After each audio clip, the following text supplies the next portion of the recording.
goodness. Oh my goodness. Oh, Lord. Who's running the show? It said we are live. The stream is live. Ooh. We're back.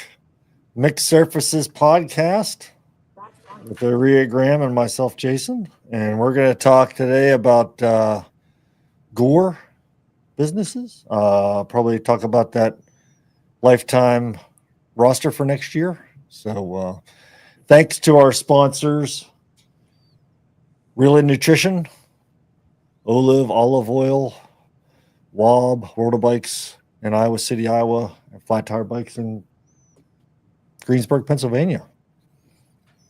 How you guys doing? Was that a pretty good, solid opening? Yeah. We'll let the audience decide. Oh, I don't care.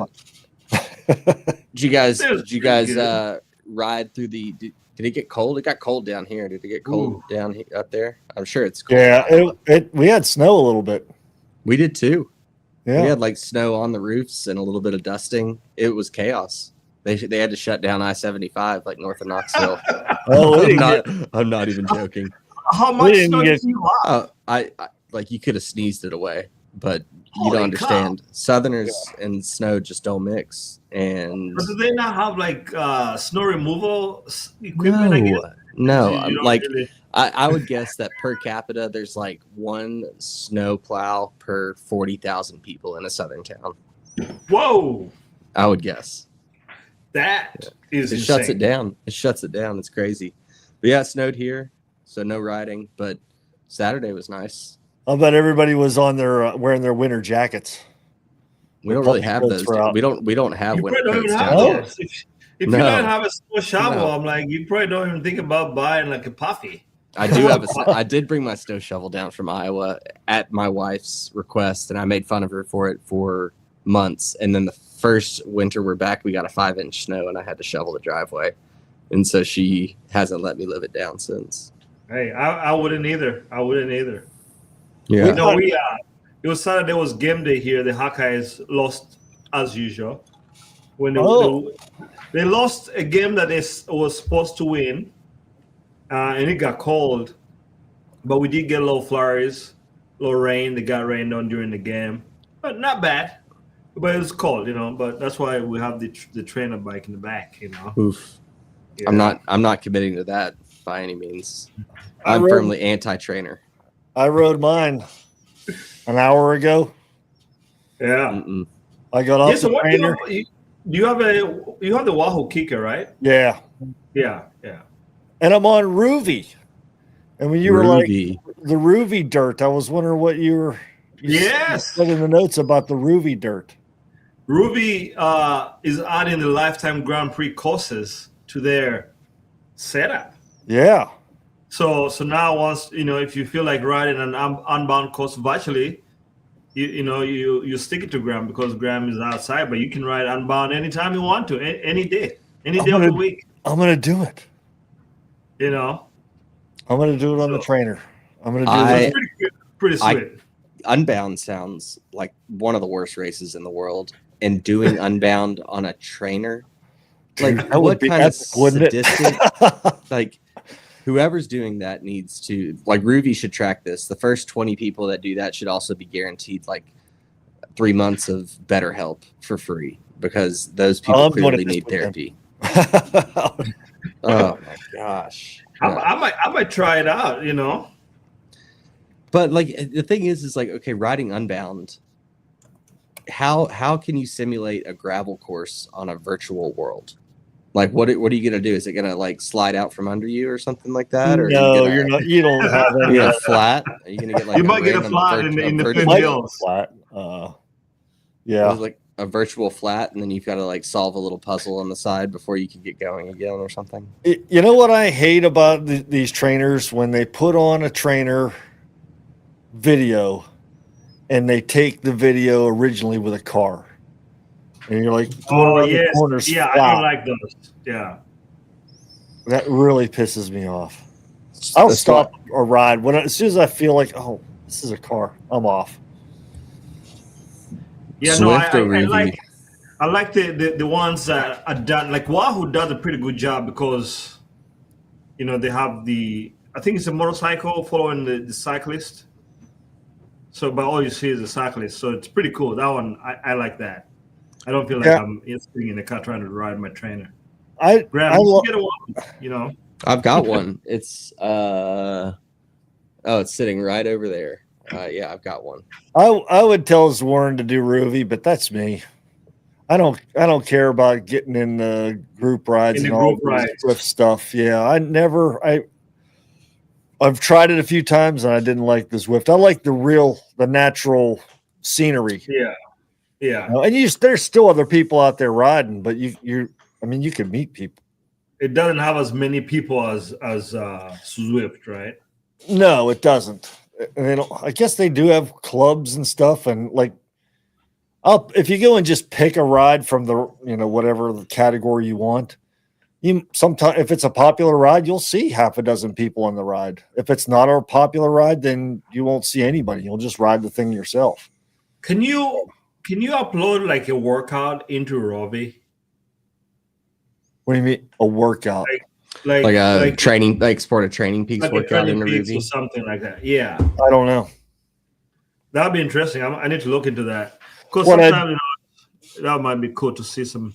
One of the things I liked about Rouvy was that any one of us could video a ride and download it to Rouvy. Yeah. See. Also, you could whatever route you have on your ride with GPS, Strava, whatever, you could upload that and ride that. Well, Yvonne, it depends on what kind of trainer you have. That's true. Yeah. If you're riding it's not a big deal. Now it would be a real. Now doesn't Wahoo make a treadmill as well, a smart treadmill? Yes. Now, okay, yes. So now true committed people would mimic that Unbound. They'll ride for 8 miles, then they'll get off their bike, they'll pick it up, and they'll run on the treadmill with their bike for 3 miles, and then now get back that would be dedication. That's the dumbest thing ever. But you can train it. That's a good way to train it. You can train those legs. Not about it. You'll find me freezing out there before I ever get on a trainer. So, but you guys do it, and we'll see who it pays off for in the end. Speaking of freezing out in the cold, Gore, who's arguably one of the best winter cycling kit maker, is going under. Is that the same company as Gore, like Gore-Tex? Gore where? No, they're different. They're different. Yeah, I know I've seen some of their stuff, but I have some of this stuff. We don't need that stuff down here. I've got some gloves. I got some shorts. I got some of their best layers. I think I have a jacket. So why are they going under? Does anybody know why they're going under? I think it's just business to slow down. Yeah. From what I'm hearing, most of these clothes manufacturers are having a hard time selling, which it's expensive. Some of those kits, man, the price is pretty crazy. Do you think it's tariff driven? That's there's part of that. Well, they're German. They're German, right? Yeah, but just about anything that's coming from the EU is getting hit with a low sum. Germany's having some issues as well. Yeah, with their economy and stuff. So it could be. So does that mean we should go out and buy all the Gore stuff that we can now? Dude, it's going to be like 80% off. So I recommend anything. They make good stuff. Yeah, I might actually look into that. I feel like that's been the story for from a bike shop perspective. Winter cycling gear, it's the cycles of what the wholesalers are giving it to the shops. It's by the time you need it, it's not there, and then it arrives in May when you don't need it, and then it sits on the shelves. So Graham, it's ridiculous. What's your winter riding gear consist of? I think we were going to talk about this before, and we never did.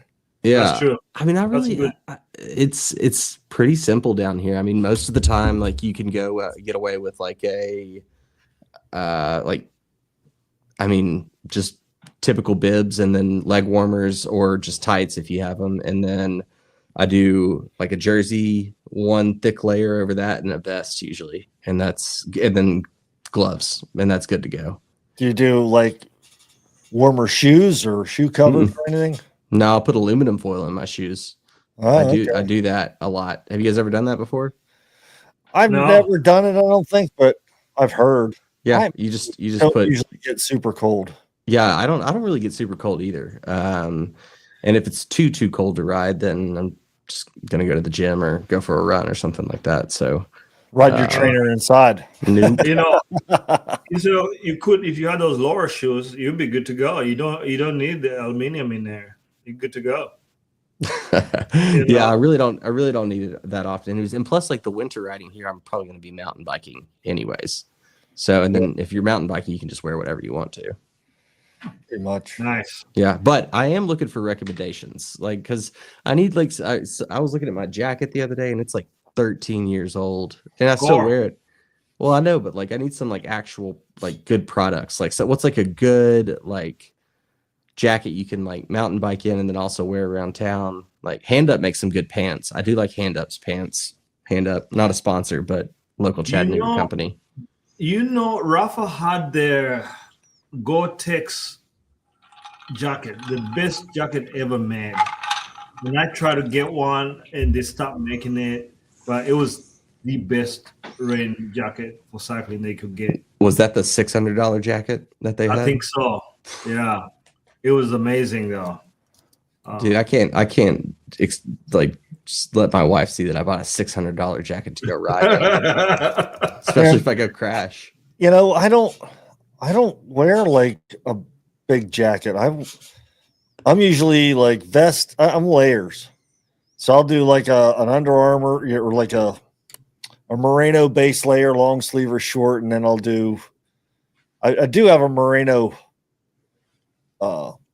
jersey, short sleeve, and I've got a merino long sleeve, old merino long sleeve. Yeah. And then I'll put like a vest on, and then for like windbreak, I've got a raincoat that packs down to nothing. I think it's an outdoor research.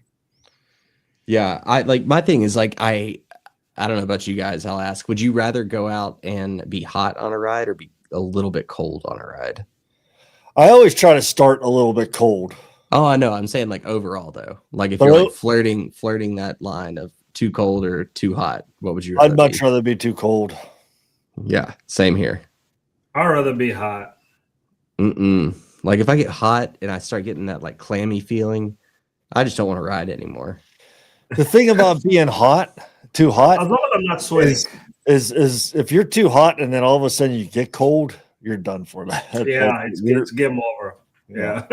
I think that's my problem. It's I get hot and then I sweat. I sweat like crazy, so it doesn't take much for me, and that's why I just give up on riding outside. It's just too much. You know what? Too many to deal with. You know what? One product or company rather that I really go for winter riding stuff is sealskin. Yeah, I've heard good stuff about that. Dude. I tried out my sealskin socks. I put them on. I rode. It was like January or February. I rode up around Lake McBride, and I specifically made it so I was going to walk across the spillway in just sealskin socks and regular shoes. I carried across the spillway. My feet were bone dry when I got home, and I never got cold. That's funny. 45 North, I do like their stuff. The nice thing about 45 North, especially if you work at a bike shop, you just got to wait for a little bit because QVP puts that stuff on deep discount. And so you can get some pretty sweet deals on that stuff. But you got to have the hookup though, Yeah, you got to know a guy. I've got some merino wool cycling caps and then the Ragnaroks. Ooh, I could never. I don't care how cold it is. A cycling cap is something I can never wear. Something on my head. It is so hot. Like that is the way to kill me. I can't. Let's take a vote on people on cycling caps. I'm with you, Graham. That's not it. I think I own one. I've never wore it even once. So yeah, no chance. I've got one that I've like almost worn out. Old school. Yeah. No. Okay, so the big news. Let's talk about Lifetime Grand Prix. What about the it? news that's happening. They dropped their list. They dropped their list. Did they? Who are you guys most stoked to see or bummed to see? We'll start with the women. Yeah. Well, Hannah Otto's still in there. Paige Onweller, Sarah Lang, Sophia. Sarah Stern. Yeah, Cicely Melissa. Decker. I mean, it's like, I think it's a really good Scarda. Yeah. Yeah. I will say, I think for the women, they gave a pretty heavy weight towards a lot of the Panorama riders. They're a team based out of Europe, but there are 3 or 4 of them in there, which is kind of interesting, as opposed to giving a few people maybe a bigger shot. But yeah, I was kind of sad. Well, I won't get into it, but yeah, I thought the women's was pretty good overall. I mean, who knows what the applications who actually applied? That would be fun to see, but I think it's a pretty fair bet. Who are we losing in 2020? I feel like all the big players for the women are back. What's interesting though, Lauren Stevens is in now, as well as Sarah Sturm. Sarah Sturm was, and then she didn't apply, I think, for a year. Last year she didn't do it. I mean, this year. 24, is that what happened? 25. Huh? Yeah, she didn't sign up at all for 2024, if I remember correctly. I thought I just missed seeing her in the coverage. No, and then Lauren Stevens. So it's going to be very interesting.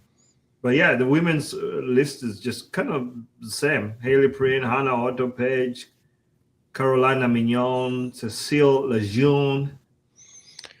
You know who I'm really sad not to see, and maybe she didn't apply. She probably didn't because she was in it last year and then dropped out and then crushed the UCI Gravel Series. Is Axel Prevost. Yes, winner of NetBank Gravel. I mean, she put down the hammer on those guys and girls, and I was pretty impressed with that overall. But yeah, she's a hell of a climber, man. She is a powerhouse on the climbs. I'd like to see her and Sophia go head to head. I think Sophia's on her last legs. I think it'll be a mix up this year in the women's. Yeah. But yeah, because she kind of even this year she won, but some of the new crop is coming for her. Yeah, for sure.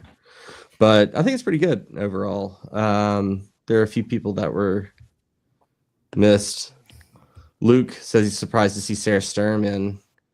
But yeah, I think that's a good point. No, Luke makes a good point there. Might just be in there to support the other specialized ladies, which doesn't really go along with the selection criteria for what Lifetime said they were going to do, because I don't know exactly what her results were through the Lifetime this year, but I'm all for teams, Luke. So anything to make more teams, I think that'll make it exciting. Is exciting for me. But it's cool. But yeah, another person I was kind of wanted to see in there just because I like her a lot. Shout out to Danny Shrewsbury. Yeah. I think she's just a good personality, and I think a good ambassador for the sport, and does a lot of good things, and has a podcast a little more popular than ours, but still fun. Sad not to see her in there, but pretty competitive roster. I'm wondering maybe their Lifetime is kicking out anybody that's Bonk Bro related. Mm-hmm. Yeah, isn't that wild? They're like, we don't want none of those Bonk Bros, all Bronc women in there, Bonk babes, right? So what is it? The Gravel Earth series? Is that the series that came out this week? Is there maybe that's conflicting some people? Well, let's cover the men's right quick. And I'm curious to talk about the Gravel Earth series also. Yeah. So the big miss from this list, guys, Graham's best guy, favorite guy, Drew Dillman. I thought it was Dylan Johnson. No. Dylan Johnson, yeah. Yeah, dude. Kind of wild. What do you guys think? Well, I was a little surprised there, but like I just said, was maybe it's the scheduling conflicts type of stuff, Scheduling conflicts? Yeah, with different races. No, well, no way. I mean, Dylan was all in. That's his whole life was Lifetime Grand Prix. That was it. Well, so yeah, obviously, he got hurt last year and stuff. But well, I mean, I think that's. I was looking at some of the comments on the post when they Lifetime dropped it, and someone said Dylan got run over by a truck, and then Lifetime backed back over him. They're finishing. Which is, I mean, it is really crazy, though. I mean, I don't understand what Lifetime's goals are. I mean, if it's truly to make it a competitive, then okay, that's one thing. But I don't necessarily see this list making it ultra competitive. But like to make the sport, more accessible and to a broader audience, having people like Dylan Johnson in there, love him or not, I mean, he's free media, free marketing for these guys, and they suck at marketing. So that kind of blew my mind a little bit. But I think the other story with the men's roster is a little bit, it makes a little bit more sense because, they had the top 5 qualifiers, and then they had the 3 wild card spots, and then they have whatever the other 16 spots that were available. But a lot of the people that didn't make it back this year were people that quit. I mean, there were 5 or 6 riders that dropped out last year. And so they were pretty easy replacements, and it feels like it's a pretty European heavy field. I don't know what you guys think. Yeah, no, pretty much, there's some American boys in here, but yeah, a lot of Euros for the men. You know what I think is interesting? So, how like Keegan has had Tobin as his teammate for the past few years, and Tobin like leads him out on all these things. So, and then Simon Pelot, he got second because Cam Jones got first, but Simon Pelot has now a new teammate on Tudor. What's his name? Jan Stockley? Yeah, Jan Stockley. And he's a hitter for sure. He's a Swiss guy and rides for Tudor. It's gonna be interesting. Like, for the women, do you think SRM's gonna try to ride for Sophia? I think they'll both. Everyone will come out for themselves at Sea Otter, and then see how the standings shake up. But I think later down the races, if you realize that there's like a GC, a determined GC, then that's when you make the decisions to start riding for other people. I don't know if anyone's going to do it right out the gates. It's going to be interesting. Yeah. I'm here for it. I'm here for it for sure. Yeah. Yeah, I think it the biggest we had. So Jason, you had the headline from the Gravel Earth series, and there was a post that I saw earlier. Unfortunately, I didn't save it, but it looks like their dates are conflicting with some of the Lifetime Grand Prix races. Yeah. And people were mad at the Gravel Earth guys, but I'm like, I don't think that Lifetime Grand Prix reaches out to any race organization to check with them on dates. No, they want people to bow to them. They want the best racers at their races. So, I guess my question is what do you think these guys and girls that clearly wanted in think they deserve to be in, and also believe that Lifetime is going to be still like the showcase gravel event for the United States? Do you think Dylan's going to ride all of the Lifetime races, or do you think he's going to go chase the Gravel Earth series? No, I think he's going to try to do the wildcard, knowing Dylan. I think he's going to try to do the wildcard. Well, it all depends. I mean, the Gravel Earth series is all over the place, so there's logistics involved. How many times flying to Africa and Europe But that's how it is for the Euros that are doing the Lifetime Grand Prix. Obviously, you just gotta come to one state, one country, but you gotta still fly the different states and stuff. Yeah, well, that's something. So I think Dylan's gonna try to go for the wild card and try to get in now. I don't know if he's got it, but we'll find out. You know what sucks for the wild card though? I was thinking about this the other day because every rider was on their hands and knees for like Big Sugar and Little Sugar. Like, I mean, people besides Matt Beers, everyone else was just like exhausted. So, for someone like Dylan, like if he's trying to, place the best that he can, or any athlete, you want to measure your efforts over the course of the series. And for the wild card now, he's got to peak for Sea Otter, and he's got to peak for, what is it, Unbound? Is that what's next?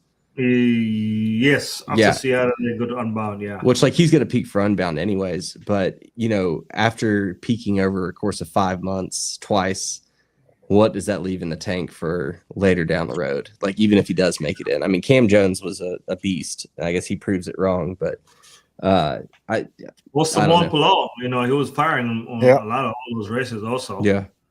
It's going to be interesting.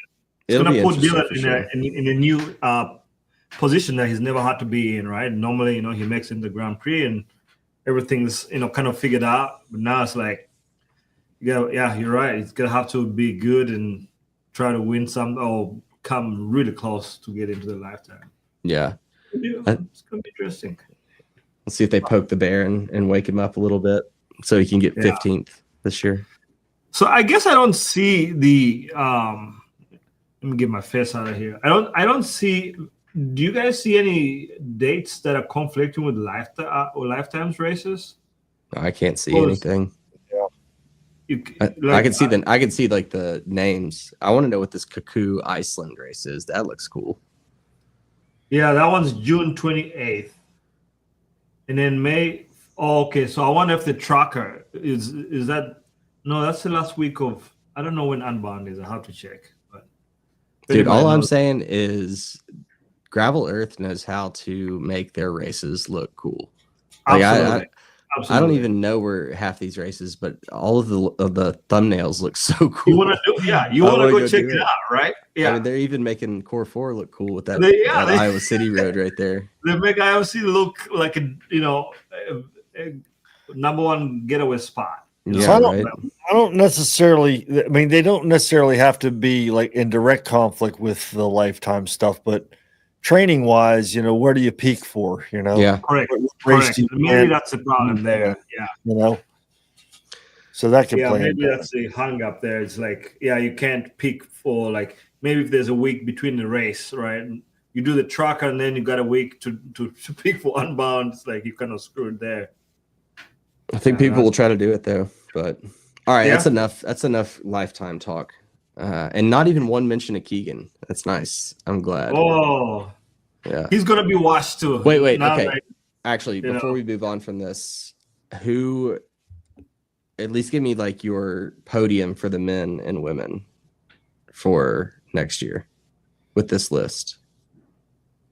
Oh man, okay. If I go fast, let's see. I think Cam Jones is gonna win it again. Simon Palou. I feel like between the two, Simon Palou might, and then Beers third. I think. That's my guess. I was gonna say Sophia and Cam Jones. Sophia and Cam. Yeah. I think Melissa wins the women's by a lot. But I think for the men, I think Simon Palou wins because he has a teammate. And then there's a battle for second, third, fourth, fifth between like Beers, Cam Jones. I think what's his name? Kian. He was like, he just won Iceman last weekend. Yes. Kian. Yeah, dude. I think he's a guy to watch out for. He's from Traverse City, pretty fast on the mountain bike. I think he has a chance. He would have a chance to win like Schwamigan, maybe even like Little Sugar or something like that. So while dark horse pick is Kian, but I think Simon Palou wins overall, and then Melissa runs one. If Brennan enters all those races and works with Cam, Who? Scott Ryder. Oh yeah, Brennan. But he's not going to do that though. Yeah, he's not going to do that. Yeah, he's got his own thing. But if he did, that would be a fierce duo. Yeah, but the thing is with Simon Palou and what's his name being on Tudor, like that is a European cultured cycling team where the culture is one rider sacrifices for the stronger rider always, right? So, I mean, unless he's got ambitions to stay in the Grand Prix, which makes it interesting, but who knows? It'll be fun, I think. Yeah, no, I guess So, some of those teams, between like Cam Jones and Brennan, either one of those guys can win any of those races on any day. Yeah. So you're right there. So it has to have some kind of, maybe Scott will have to pay, to let Brennan just do the work. Otherwise, I don't see that happening. I'm still not feeling the whole teams thing. I just don't understand that. The races are so boring. Like, I need something to talk about. I mean, well, like, I don't get to see the power files. I don't get to see like there are no tactics. Like, Leadville's a boring race. Unbound's a boring race. Schwamigan. Not if I'm there. I mean, Tour de France, all that stuff's boring, and they've got. It's not, because there's teams, there's tactics, there's so much happening. There's one in the front. The tactics, I don't agree. You're just. I don't. It's gonna be good. It's gonna be good. Yeah. We'll see how it goes. Yeah. Well. Hey, you guys know I ran my half marathon this past weekend. Oh yeah. Crap, yeah. And your camera just got out. Yeah, sorry. Did you win? I did not win. I got I think 79th overall out of like 1,000 people, which is not bad. That's legit, man. You know what's crazy though? I was 14th in my age group. So that means that 14 people in my age group were ahead of me in that top 79. So it's like no chance I'm ever going to do that. But yeah, it was good. Demoralizing there. It was a good run. And then my brother-in-law knocked off a 3:30 marathon. So he went, so I went 1:44 in the half and he went 3:30 in the full. So he was smoking. Close to your predicted time, man. Yeah. I think I could have gone faster, but I was afraid I was going to blow up. I've never really run that far. So, but it was good. Yeah. Man. Good job. I'm coming for you guys. Way to go. I think we got two serious runners and athletes actually on the podcast, you and Jason. Oh, I don't know about that. I have no result to speak of, Yeah, I'm thinking about doing the Mid-South double. That would be fun. Yeah. It's a 50K, right? Yeah. That's a lot longer than 13 miles. Yeah, Ivan was gonna. That's a lot longer. Try to do it this year. Yeah. We'll see. I don't have any interest in running a marathon again, let alone 30 miles. Would you rather do Unbound or would you rather do? Oh, Unbound any day. Really? Yeah. Man, that extra 100 miles after you rid 100 miles, it becomes a long day. It's. I know it's tough. I've done 150. Yeah, if you could do 100 miles, you could do 200. You could do, you can keep going. It depends on how. I think the trick for that is, not killing yourself in that first 50 to 100 miles. Yes. Well, so Unbound is tough. It's just the amount of time it requires to train, to not take 20 hours to ride it is a lot, and I just don't know that. I did it once and I'm like, I don't know if I can devote that much time. It's a slog. Well, that's what that's why I didn't like triathlons. Yeah. Like to do the Ironman, and everybody wants to do an Ironman, and I was all into it too. And I'm like, holy crap! It's training becomes your job. You got to do it. Yeah. Otherwise, you're gonna be mediocre. 2-3 hours a day minimum. Yeah. No. I literally I don't know even where I could find that time to be able to train that long. We talking about training for the Mid-South double, or what were you talking about training for? Yeah, just we just mentioned about how Unbound, the time to train for a 200-mile event is it's a lot of zone 2, man. just puttering along. Yeah, lots. Yeah, I feel the same way. You should sign up for the double, man. I think that'd be cool. The thing is, though, I don't know if my wife will let me go March and April across the country for races. So tell us for the podcast. Yeah, for the podcast. Yeah, you write that check, Aria, then I'll be there. Tell you what, hey, let's do this. How about you write the check and entry fee and lodging and all that, and then if I don't finish, I'll pay for it myself. Yeah, nice try. No. I mean, I think the chat would find that a pretty agreeable. Perhaps. Yeah, I'll even wear the banana yellow kit that we're gonna have. Yeah. By the way, viewers, we're working on our kit here. It's coming up soon, so we'll get it, and we'll have some units available for sale for you guys that are interested. We'll have some designs to share here in about 2 to 3 weeks. So yeah, maybe we can get some feedback from the group, and they'll help us and then completely not listen to any of it, but we'll hear your comments. Yeah, no, I think it'll be cool to get some input from the group. Wait, so do you guys have any races coming up here before Christmas or holidays? We're doing a Greensburg Dirty Dozen. It's called the Delicious Dozen, actually. Is that like the 12 steepest hills? Yeah. Around Greensburg. So we're going to try that this year out of the bike shop, Sweet. We're doing it for charity. We're doing it for the food bank, bring some That'll food. Be cool. Yeah. And then there is a enduro race that I'm probably not going to do that. I'd have to borrow a bike, and I got a bike for you. It's for sale. YT Capra. Throwing it out there again. Graham's trying to sell stuff here. Yeah, I mean, I got a platform. Why not use it? Yeah. Yeah, you gotta sell your stuff, man. You gotta sell stuff. Go ahead. I want to take that e-bike out again and try it out in the woods, and then I'm going to borrow the tributary from the shop. Do it. Go rip a gravel ride. My buddy has one. He did a 100-mile gravel race and didn't run the battery down. He kept it on eco the whole time, and wow, it was like 100 miles, like 6,000 feet of climbing, and he made the battery last the whole way.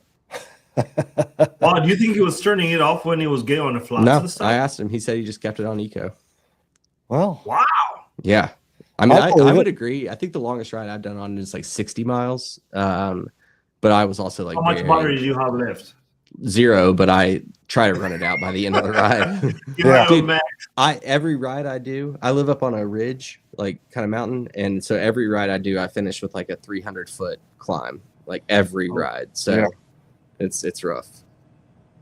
Do you know what would happen if you put a power meter on an e-bike? What would that look like? I think it is actually not a bad idea. Like, I've actually thought about doing like the Asioma power pedals on my tributary, only because like you can truly do endurance riding, because everybody knows, like, if you do endurance riding, for most of us, it's so slow, so boring, and like around here, it eliminates like trails that you can do, because you've got to, if you're on a steep mountain bike trail, you got to push certain power just to get up it. But with the e-bike, you can do it. And then you could just still make sure that you hit your zones. And I think it would be a sick way to train. Interesting. Yeah, I've always wondered about that. I'm like, I wonder what that would do. But yeah, that makes sense. Yeah. So I thought about it, but I do understand that it would be very taboo. So what are you thinking about 2.2 tires for a gravel race bike? What do you mean? Nothing wrong with that. Well, I've been trying to figure out what most gravel race bikes are coming out they're topping out at 45. I mean, you can maybe squeeze a 2.2 in there, but I don't want to buy a bike frame based on probably be able to get a 2.2 in there. Yeah, I would buy, for me, and I don't. Well, okay, I do know. So like a wider fork and like wider stays, to be able to fit a bigger tire in there. there's an aerodynamic penalty there. But for us, who cares? Like, I'm not racing at 35 miles an hour where, aerodynamics really, really matter. So, like, I would get a bike that can take the tires that you need and then, be able to put narrower stuff on there if you want. Because, like, most gravel wheels these days will handle, they can handle everything from a 40 up to a 2.2. Like, with their diameters. It's just, like, the tire profile is a little bit different. Yeah. So, yeah, that's why I'm looking at the Lauf, the Segla, or something along those lines. I'm really thinking about the salsa. For sure. That salsa flyway. Yeah, have they released that yet? When does it come out? No, they haven't yet. But that has clearance, I think, for 2.3, I believe. Yeah, and it looks nice, man. I've seen somebody had it down there. They had 50s on it, and at Mega Mid South, and it's a beautiful looking bike. Is it more Warbird looking or more Cutthroat looking? No, it's more. It's definitely not different geometry than Warbird. Yeah, and it's in between. Like a Scott race bike or one of those Allied bikes like that. The geometry is completely different. Pretty cool though. Yeah, it's outside their element. Salsa doesn't really race bikes. They're having a team. If I had the guy correctly, they have I think 3 or 4 riders. They're gonna be doubling in a lot of the gravel races. 2026. Not the Lifetime Grand Prix. So maybe that inspired them to make a gravel race bike for their top ambassadors, perhaps. I heard that the top 3 riders of the Mega Mid South were on these bikes. Yeah. The woman I think that won, the guy that won. Yeah, so those are the salsa athletes, dude. So these pedals are much cheaper than the Garmin Rally pedals. Huh? Dude, they're so much better than the Garmin Rally pedals too. Like, power pedals are the way to go if you want power. Dual-sided for almost the price of a single one for Garmin. I feel like, right? That's pretty sweet. Yeah, they really can't ride my time pedals on there. I know that's the problem. That's true. Yeah. Can't do that. Okay, speaking of which, while we're looking at this, SRM and Q36.5 came together to make a pedal, right? Yeah, and a shoe. And a shoe. Pedal and a shoe. It's they got to go together. Let me see if I can find that. But it's pretty interesting. Yeah. I figured that'll be right up your alley. I was a little surprised by, how much power I guess you lose because of that hinge point. Dude, yeah, well, it makes sense though, because it's exponential as you get away from the radius of where your actual hinge point is on the crank rod or on the spindle. So the whole idea, I'll give some overview, I guess, unless you guys want to. But so the Q36.5 and SRM have basically come out with a pedal shoe system that is completely different and essentially lowers the stack height by 8 millimeters. So stack height is basically it just decreases the thickness of the sole to bring your foot closer to the actual spindle of the pedal, therefore giving you a little bit more power transfer, better feel on the bike, better control, better handling. It really is amazing when you reduce your stack height how much it does help. It's just going to push people to go to 140 crank arms now. Well, but even if you go to 140 crank arms, you're still facing the same penalty with the rotational distance that you have from that pedal spindle. So, what shoes companies have done in the past is they've tried to stiffen shoes. That's why your top shoes have those carbon fiber soles that are, it feels like you're walking on boards. But this keeps that stiffness, but then also reduces the stack height and supposedly should provide more power and stability. But I think it'll be interesting because whether or not it breaks into the World Tour or not will be I mean, I'm sure Q36.5, the team will be riding. Yeah, the team's gonna ride it. Yeah, I was gonna say, I'm like, that's for sure gonna. Does it go any further? Curious. Yeah, I don't know the math exactly, but I understand the concept behind it. But I mean, this, I don't know if you consider this a marginal gain or not, but did anybody see a price point on this? Oh, yeah. Well, no, they haven't even said what they're gonna release or when they're gonna release. Do we know what mounting system they're going, or do they make their own? Are they going? I think it's all prioritized. It's all proprietary. Oh, no kidding. Yeah, so it's only going to work with the one Q36.5 shoe, and then the pedal. Yeah, because the shoe is made stiff and it's got an indent on the bottom. Yep, it's got an insert in the bottom where the pedal fits up under there a little bit more. So I wish I had more pictures. Yeah, I don't know. Like, I really don't mind this kind of stuff because it's an actual, technological change that isn't just a gimmick, right? Like, or I don't know, some sort of like little ancillary tool. Like, it really could make a big difference when it comes to road feel. Yeah, and it's kind of backed by science in a way, Yeah, I mean, are you guys big shoe, like, people? Do you care what shoe you ride in? Do you care how stiff it is? Do you notice the difference between a entry-level shoe and a nice shoe? I've got the same shoes for like 6 or 8 years now. So okay, so no, it's I'm particular with my shoes. Hold on, to clarify for the audience, the shoes that Jason is talking about are the Ragbri specials, the sandals, SPD the sandals with the SPD on there. So it does make sense that they would last 8 years. So yeah, let's just clarify. What, the Shimano? I need to get one of those pairs, man. I feel like that'll be so freeing. Where those go down to woodpecker and you shred, my toes feeling it. I don't have a road bike shoe, really. I don't have road bike pedals. I've got Ragnaroks and I've got a pair of Lakes. They're like a nice gravel walkie shoe. And then I got the Shimano, the RS8. Is that Shimano? Yeah, that's a good shoe. That's a good shoe for sure. Yeah, I think I have that same shoe actually somewhere around here. I got a bunch of shoes, but I got a few different pairs. I have Crocs that I wear if I know I'm not going to be getting off the bike very much. Nice and stiff.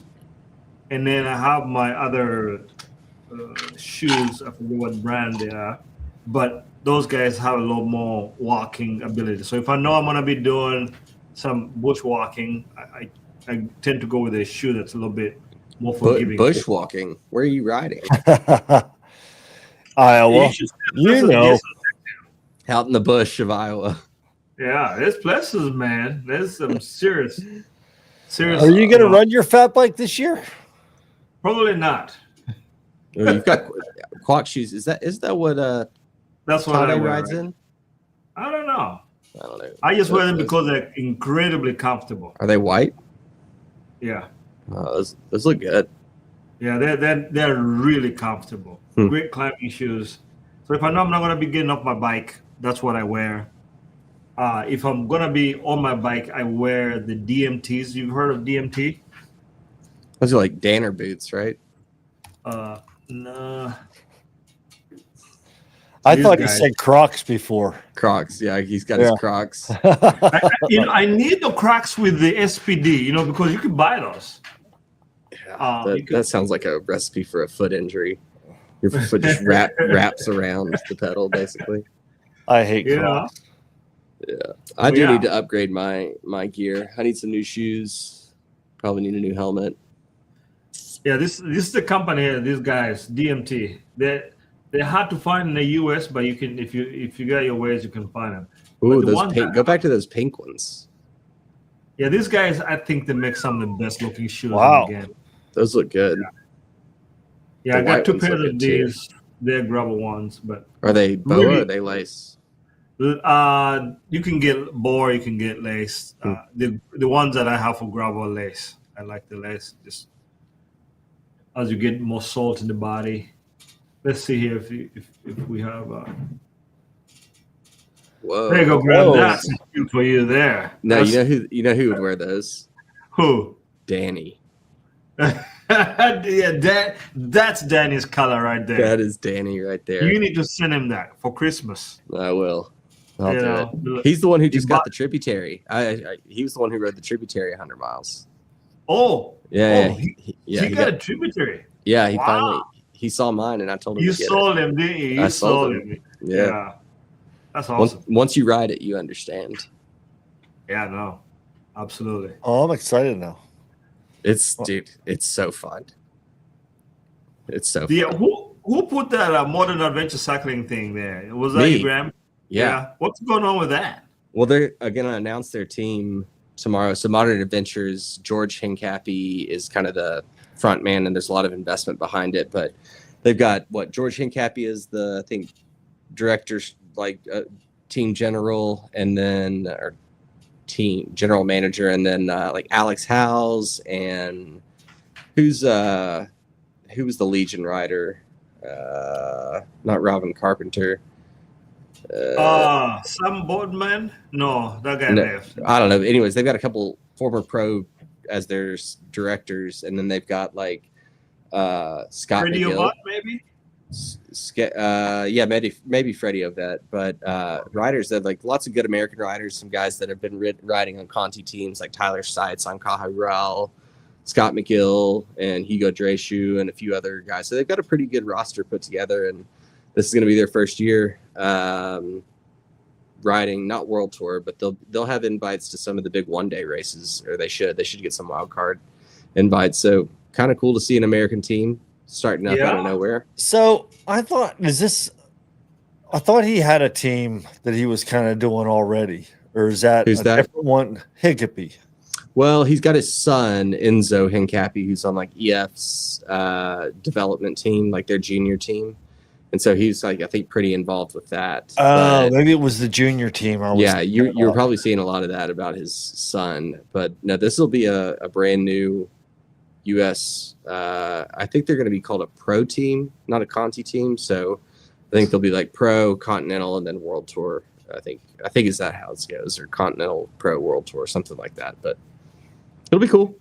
Yeah, that's gonna be sweet. It's kind of nice to see, and all those guys, obviously, their results speak for them. So it should be interesting. Maybe they have a better take on how they can make American teams, be a little bit more profitable. Well, they're still in tight with Lance, so Lance can help them out. So I heard that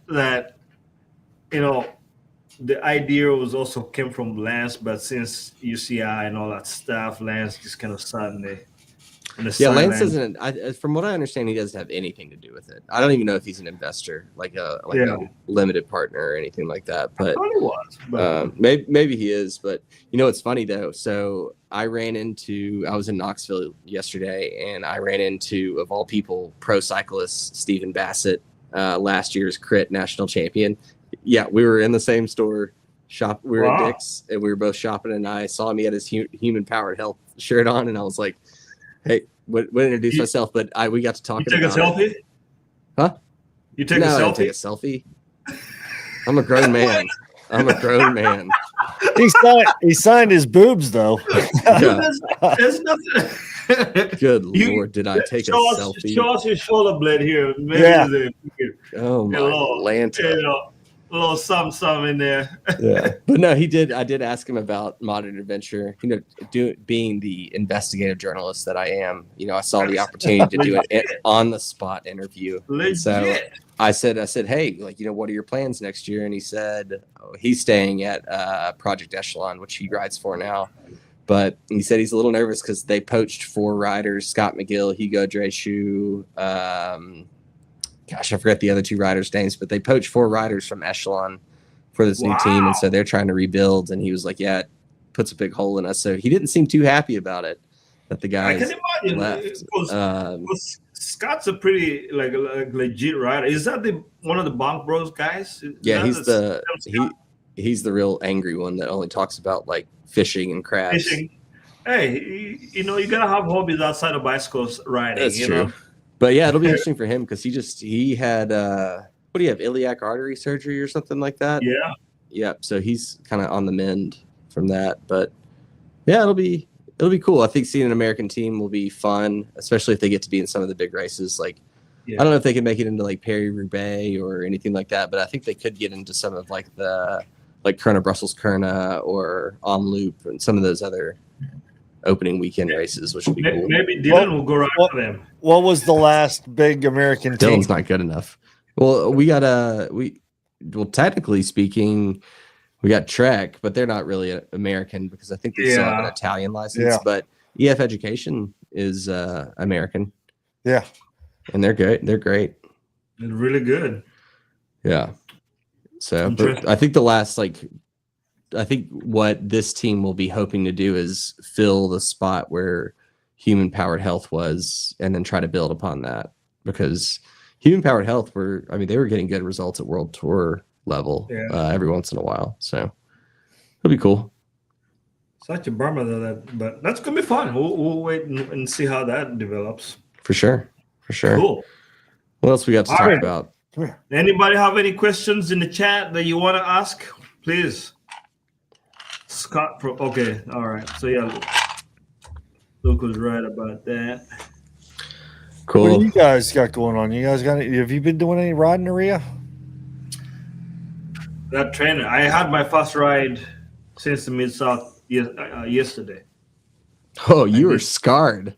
You were scarred by that race. Dude, I was in the red. My body was like confused. Like, dude, you've only done like 85-mile rides, and then you wanted, you go and do 150 miles. I'm back now. I'm back. It's just gonna be mainly trainer rides. Man, the cold just does me in, man, anymore. And honestly, it's very hard for me to layer up and stuff without getting cold. So it's probably gonna be on the treadmill. I mean, on the trainer, on the Wahoo trainer, for the rest of the season. Well, if it's nice out, if it does get nice out, I will go out and ride. But yeah, I'm gonna start doing trainer stuff just for convenience. And just to get some consistency going here. Correct. Cool. You need to get those best miles down. It's like before you know it, because I gotta go hunting. I gotta go hunt some turkey for Thanksgiving. So I gotta plan that. Where are you gonna hunt the turkeys, dude? The turkey. So here's the thing: if Scott County Park. Somebody let me know if this is illegal, so that I don't go to jail by the DNR. Like, you see those wild turkeys out on the gravel roads. You need some kind of license to catch that. Well, just run it over with your bike. Yeah, that's what I was gonna say. Just get it with your bike. That's what I'm thinking. I'm like, if you say, "Oh man, I accidentally ran this thing over, so I'm taking it home," But I gotta go out there. Roadkill turkey. That's a good note to end it on. I gotta go catch a turkey for Thanksgiving. Get it, seasoned and brined, so that smoke it for the family. So. All right, I want to hear your best turkey call for turkey hunting. Yes, I got a thing. I got one of those things. The turkey call. Yeah, I got one of those. Yeah. We used to have those. We used to have the mouth calls when I was in grade school and junior high, and we'd put them in and we'd walk through the halls. I'm taking my compound ball. So that's how I'm gonna get it. We got in trouble for that. Teachers can't do that in school, Jason. Back in the 1900s. Back in the 1900s. Grandma wasn't even born yet. Yeah, no. So is it illegal? Does somebody know? Or do you need a license for that? You probably should have a license. Yeah. Okay. If you're gonna try and kill and eat a turkey. I'll go down to Feed and Feather here and grab a license so I get my turkey. I'll send you guys some pictures. Do it. Yeah, we'll just go smoke the sucker. We're gonna smoke it. Free range. With the bike and in the fryer. Yeah, deep fried. You gotta deep fry your Dude, last year we deep fried it. Mm-hmm. Deep fried. The fryer is good. This year it's smoking it. I'm looking for a new recipe, so viewers comment what your favorite recipe is. So our friend Jacob does the spatchcocking, where you cut the breastbone and spread it all out in an oven. Dude, that's baller. That's some good pretty stuff. good. Yeah. All right. We're shutting it down. Nobody has it. I just put a question out there if anybody has a, cycling podcast and beyond. We're always looking for tips. DM us. Yeah. We gotta know. I gotta know what's the best way to cook my free range turkey. Free range turkey. Yeah, it's just out there eating corn. All it's eating is the GMO corn. Wow. The way I do turkey is I go to my mom's because she's gonna cook turkey. That doesn't count, Jason. That doesn't count. Awesome. All right, we'll close it out if nobody has anything. Thank you all for watching. Yeah, thanks everyone. I didn't do the intro music this week because we got copyrighted and couldn't make any money in last week's podcast. Oh. Yeah. I know. Luckily we didn't get a strike, so that's good. Yeah. All right, guys. Until next time.